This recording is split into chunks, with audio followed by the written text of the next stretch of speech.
You know, while we're here, I went ahead and unclipped this seat. These just roll up underneath, so you reach under here, unclip, unclip, unclip, pull this back. These unsnap from the channel on the seat. This one just all wore the hell out. So I ended up getting a new one. FL3Z15632A23A. We had it in stock. It was ordered for something before and nobody ever showed up to pick it up, so I said, give it to me. I'm gonna install it right here, just like it is. All right, so one of the other things that I took care of is I took care of this seat. And here I'm gonna, man, I thought it was gonna be easier, so I just unclipped half the seat instead of unclipping the whole seat. And then I eventually had to go through there and unfish, but take all these. I'll show you how this all clips back in. You see how these clip here? The J hooks are like up in the air right now. You want to flip them down and then curl them up again, and that's how these hooks latch onto the seat bottom.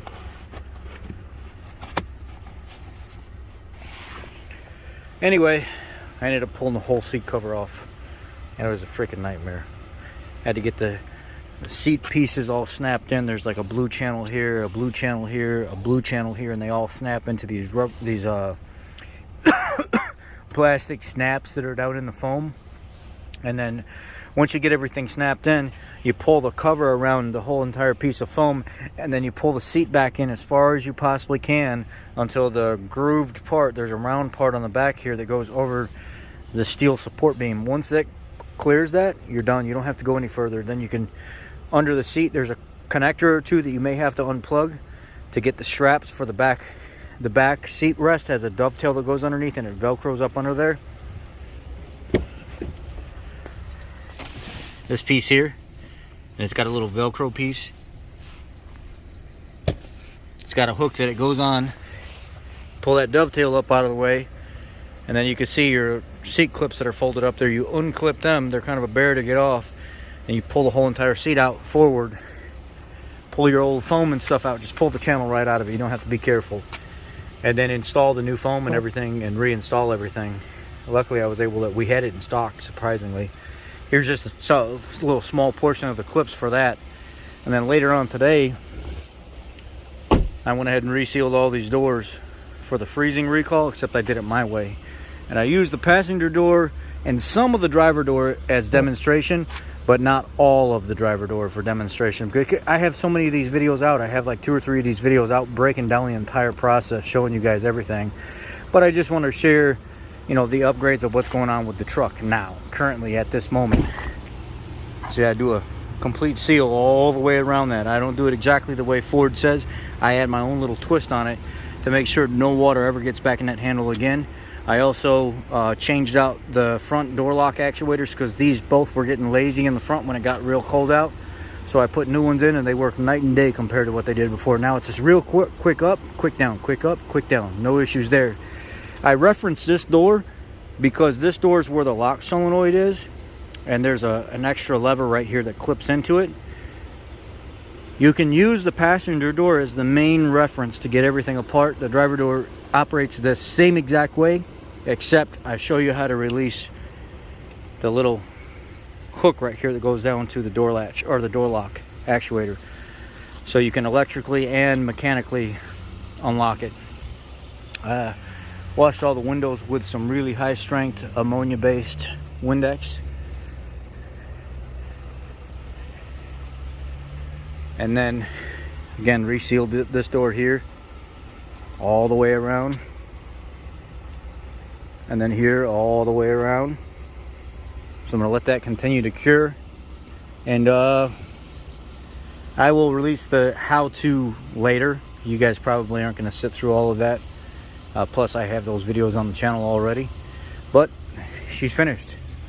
She's finally finished. There's nothing else left to do. We did the level kit, the 2-inch MotoFab level kit in the front.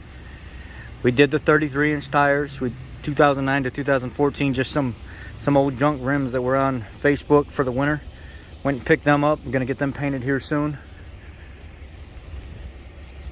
Changed out the tail light. It was broken from when we bought it. Unsnapped some electrical connectors and everything underneath and put them back where they belong.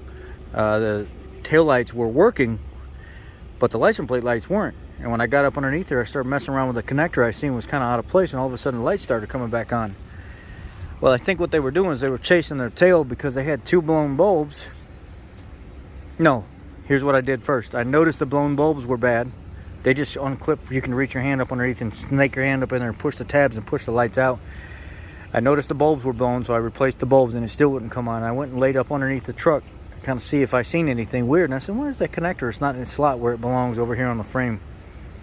And I started to mess with it. All of a sudden I see the light flicker. I said, oh, they don't have it connected all the way. So I pull it apart, look at it, and there's nothing inside, no corrosion, no nothing. Put it back up on top of the frame support, clip it back in where it goes, snap it all in, all my lights are working. So they were chasing their tail and something that they kind of created their own problem. Lubricated my latches for the tailgate and stuff today as well. Let's see here. What else? And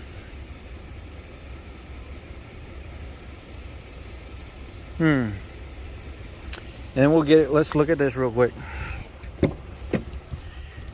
I know I keep showing you guys that I'm gonna have to. I broke that clip right there. I'm sure I did. I'm gonna have to make my own tap to go in there and hold that in. But I made this, or I cut this USB box out. Accessory port gives me the running voltage and everything. Turn it on, shut it off. I tied it in with the cigarette lighter, so all three sockets work.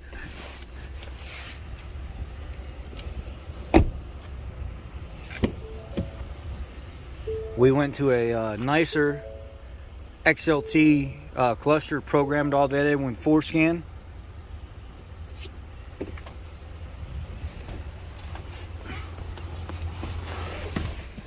We did all the fluids in the truck other than the transfer case fluid because it was like cherry red, brand new. What else? The dealer replaced that mirror and this center console up here because they were kind of rough looking, but the rest of the truck was good. And then the 4K9 rear seat cover, real nice, also turns into a hammock. And you could fold the 40 split rear seat up. You can unzip it and fold it up without messing with the other side. This truck came with a brake control. It's all tied in and functioning. It has a class 3 hitch on it. Also, what else was it? They gave me at the dealer. I'm a technician here at the dealership where I bought this. If you guys don't know me, my name's Rich. I work at Dundee Ford, and I have a passion for this kind of stuff. I don't just work on new stuff as well. I work on stuff from all the way back in the 70s and 80s, and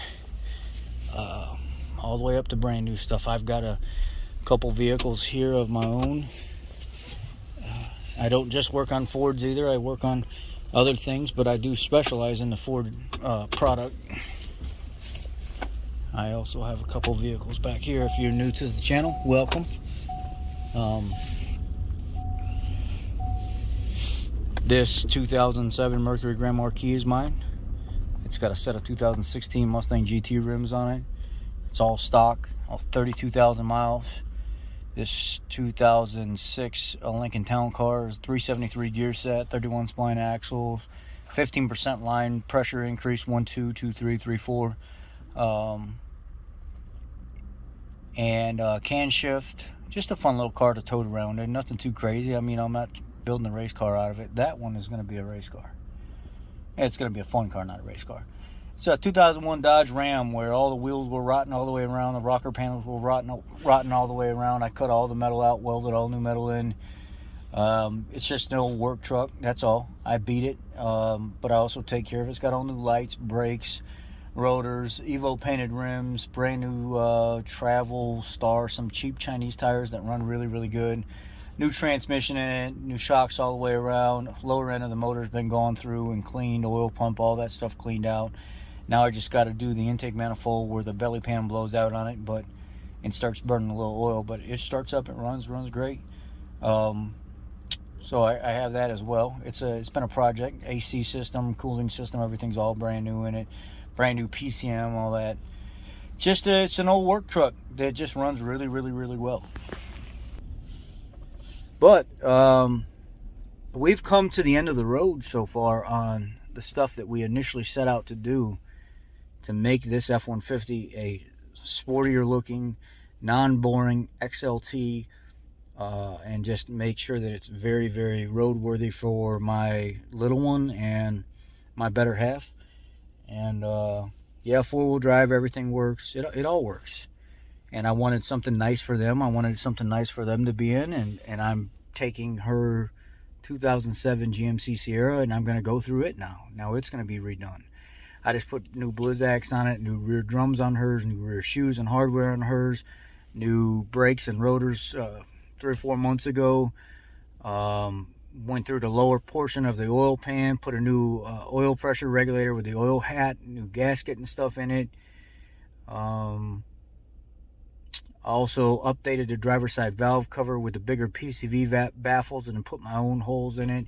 I just got air filter and AC Delco plugs and wires for it that I'm going to be doing a tune-up. It's got right at about 160,000 or close to it, 155, 160. And it was burning oil, but the reason I did all that stuff on it was to stop it from burning oil. Now it's pretty much eliminated all the oil burning, and it runs really well. It's got a range AFM deactivation dongle on it, so it stops doing that 8-cylinder to 4-cylinder mode shit. I hate that. And it's part of the reason why the LS is, well, it has made it 160,000 miles without issues. So battery here and there, brakes here and there, and that's it. Tires. Probably not even tires. She run the damn thing until there was nothing left. But that's my story. We've come to the end of the road on this Ford, just for now. We just put 6K fog lights in from Sylvania, but I ended up getting a set of 9005 and H11s, I want to say, from Sea Light. They sold it. There was like a kit. Okay, just got cut off. I ran out of recording room, so I had to clear some space up. Anyway, I just ordered a set of Sea Light 6K high beam and low beam lights for this. So yeah, I just wanted to update you guys a little bit on the progress of everything that's been going on. And now we got to shift a little bit and move over to the Sierra, start working on that, get the bed sides cut out and welded up on it, and then the center console done, and it needs a real bad deep cleaning inside, and want to get everything nice and painted and in real good condition for her, so when she does take her truck back, it's like new for her. And you know, I plan on pulling the engine on it, doing an AFM delete, program the computer and stuff, put a standard lifters and cams and stuff that would come in an LS, get another 30-40 horse out of it with a nice tune for it, and get her back on the road in that. And then front seal in the 4L60. I also have my own projects, you know, that I'm going to have to mess around with from time to time. But anyway, this will be her main truck now, and that other truck, the Sierra, will be my main truck. And we've pretty much come to the end of the road on this truck for right now. It's going to be little piddly things like lights and stuff from here and there, here on out. But all the big stuff is finally done. We've got a lot done in less than a month's time. So, y'all be blessed. Take care, and later I'll have that door lock actuator and door lock freezing concern video up and show you how I kind of add my own taste and spin to things. If you haven't seen it, you will see it, and if you have seen it, then you have the opportunity to maybe see it again. You might learn something that you missed the first time. Have a great day. Y'all be blessed.